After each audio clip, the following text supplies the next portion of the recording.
thank everyone here today coming to listen to us talk and learn about our work. We really appreciate it. So as Elizabeth mentioned, I'm going to be talking about a new project that we are undertaking at the Moore Center that's focused on the commercial sexual exploitation of children and state responses to that issue, which are known as safe harbor laws. So just to give you a quick roadmap as to where we're going to go in this presentation, I'll give an overview of commercial sexual exploitation of children, also known as CSEC, because we all need more acronyms in our life. So if I say CSEC, that's what I mean.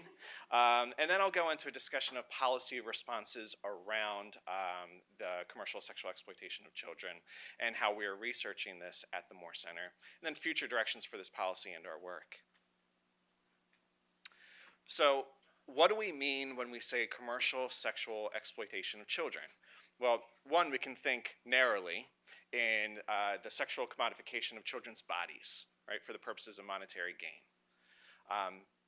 In sort of general conversation, people refer to this as juvenile prostitution, right? So I find that term problematic, right? Juvenile prostitution implies that youth are able to legally consent to the sexual behaviors, right? Where if we removed the monetary aspect, we would call it what? Child sexual abuse, right? Commercial sexual exploitation of children is one form of child sexual abuse, one form of many. So the question of how many youth are involved is a very tricky question to answer. It is. The estimates that we have available vary widely. So we have estimates of 1,400 to 2 million. And the reality is the science around these estimates is not great. We simply do not know how many youth are involved in CSEC. But we do know how many youth come into contact with law enforcement, right? We're able to measure that. And it's generally in several hundreds, right? So in 2005, about 1,400 youth were arrested for juvenile prostitution nationally. And by 2012, that number dropped to around 600, right? So we're seeing declining numbers of youth being arrested for prostitution-related offenses. And so what's emerging now across states and across the country is an attempt to reframe juvenile prostitution as victimization and taking that out of the juvenile justice framework, taking the stigma of having contact with the system. We're trying to remove that. These policies are known as safe harbor laws. So states vary significantly in how they implement safe harbor. Safe harbor is sort of an umbrella term for dealing with CSEC in a new way that emphasizes the victimization of youth and not the offending behavior of youth. So how that occurs sort of varies between states, but generally in my review of the statutes, what I find are sort of three overarching philosophies, right?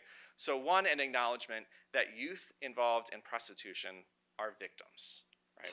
They're victims. They come from histories of physical and sexual abuse. They come from families marked by dysfunction and neglect. And they come from communities that experience disadvantage and poverty, right? So states are recognizing that kids in this situation are victims. They're also recognizing that sexually exploited children have current needs that far exceed the capabilities of the criminal and juvenile justice system, right? So they're currently experiencing violence. They're currently experiencing housing instability. And they are currently experiencing a host of physical health, mental health, and behavioral problems. And all of these things working together, the intersection of all these problems, exceeds the resources and the scope of the criminal and juvenile justice system.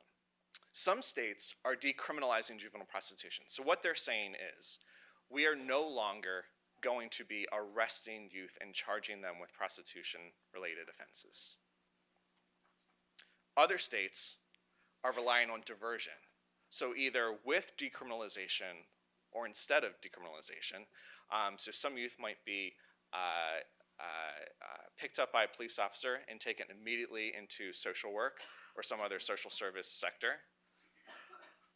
Other youth in some states might be arrested, but then after arrest will be diverted into services. We've also seen in states that have implemented safe harbor laws an increased focus on access to social services. So trying to determine what the needs are of the youth, and they are many, right? So we see a need for substance abuse counseling, mental health treatment, housing services. So we see a variety of needs for youth. And so what we see is across the country, about 18 states are designated as safe harbor states, which mean that they have implemented some form of safe harbor policy. Now, California is a little different. California is not a safe harbor state, but some counties have taken the initiative to develop safe harbor policies within their jurisdiction. So Alameda County is one of them, that for the past several years have been working to decriminalize and divert youth into services rather than arrest. And other counties are now trying to use Alameda County as sort of a model county. But statewide, it has not been implemented. Maryland is not a safe harbor state. So states that have no safe harbor implementation means that they arrest as usual. Now, as I mentioned, there's extreme variation in the types of policies and how these policies are implemented within states. So if we just look at decriminalization, right? In some states, Tennessee, for example, they will not arrest a youth who's younger than 18 for prostitution-related offenses. So they do not arrest. So they've decriminalized juvenile prostitution. However, the youth is, once picked up by the police officer, is taken back to their home and given a pamphlet for services, right? And other states decriminalize but have a more formal system of providing access to services. We also see variation in age restrictions. So often there are age restrictions within states that decriminalize, and it usually matches the age of consent, but not always. So for example, Texas decriminalizes. They do not arrest youth for prostitution if the youth is 13 or younger. And so our goal is really to advance this literature. So in service to this goal, we have sort of three main research questions. First, we're sort of taking a 30,000 feet look. Nationally, we're seeing smaller numbers of youth arrested for prostitution-related offenses. So what we want to know is what is the trend, and can we tie it to federal legislation that's passed that has attempted to decriminalize juvenile prostitution? And has that policy been effective? Then, if we narrow our focus a little bit, we are working with several states that have implemented different types of safe harbor policies, and then also collecting data from states that have not implemented safe harbor policies to answer a key question. And that question is this: are youth protected by some level of safe harbor policy less likely to have another contact with the criminal or juvenile justice system than youth in states with no safe harbor protection?